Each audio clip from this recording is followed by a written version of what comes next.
আসসালামু আলাইকুম এভরিওয়ান। আজকে বানাচ্ছি শাহি রোস্ট আর পিস পোলাও, হলিডে স্পেশাল বলে কথা।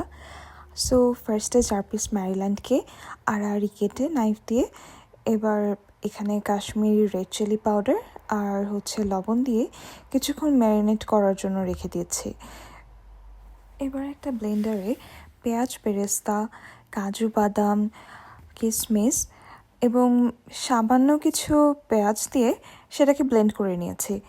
এবার একটি ঘি আর অলিভ অয়েল দিয়ে চিকেনগুলোকে সিল করে নিতে হবে। চিকেনগুলো খুব ভালো করে সিল করে নেওয়ার পরে চিকেনগুলোকে তুলে নিতে হবে এবং চিকেনের যে তেল আছে সেখানে গরম মশলা, পেঁয়াজ দিয়ে কিছুক্ষণ ভাজতে হবে। একটু হালকা ব্রাউনিশ হয়ে গেলে সেখানে এখন আমরা কিছু মিক্সচার দেব।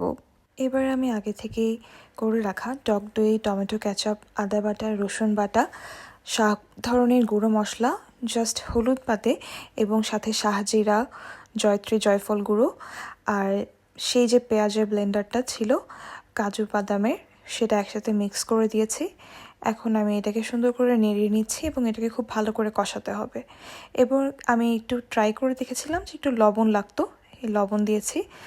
আমরা দেখতে পাচ্ছি যে এটা খুব সুন্দর করে কষানো হয়ে গেছে এবং এই কারণে আমি এখন মুরগিগুলো দিয়ে দিয়েছি। এখন আমি এটা খুব ভালো করে নেড়ে নিচ্ছি। আসলে রোস্ট তো সবাই কম বেশি সব বাসাতেই হয়।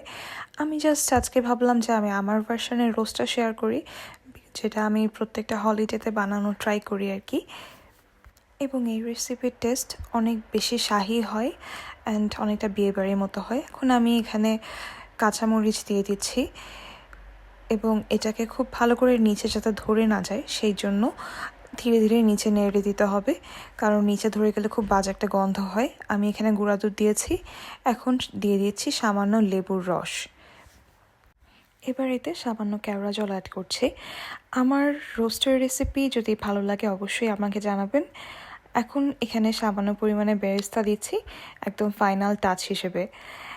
এই বেরেস্তা দেওয়ার পরে রোস্টটাকে জাস্ট কিছুক্ষণ রেখে দিলেই হবে চুলায়। অ্যান্ড এটার ফ্লেভার এত ভালো হয় যে কী বলবো।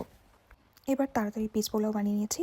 ঘিয়ের মধ্যে পেঁয়াজ, গরম মশলা দিয়ে কিছুক্ষণ ভাজতে হবে। এরপর এখানে 1 টেবিল চামচ আদা বাটা দিয়ে জিনিসটা ভালো করে আরও কিছুক্ষণ নেড়ে এবার আমি পোলাওয়ের চাল দিয়ে দিয়েছি। আমি 1.5 কাপ পোলাওয়ের চাল নিয়েছি এবং এখানে এটাকে খুব ভালো করে ভুনে এইখানে 3 কাপ পানি দিয়ে এবার আমি পিসটা ছেড়ে দিলাম।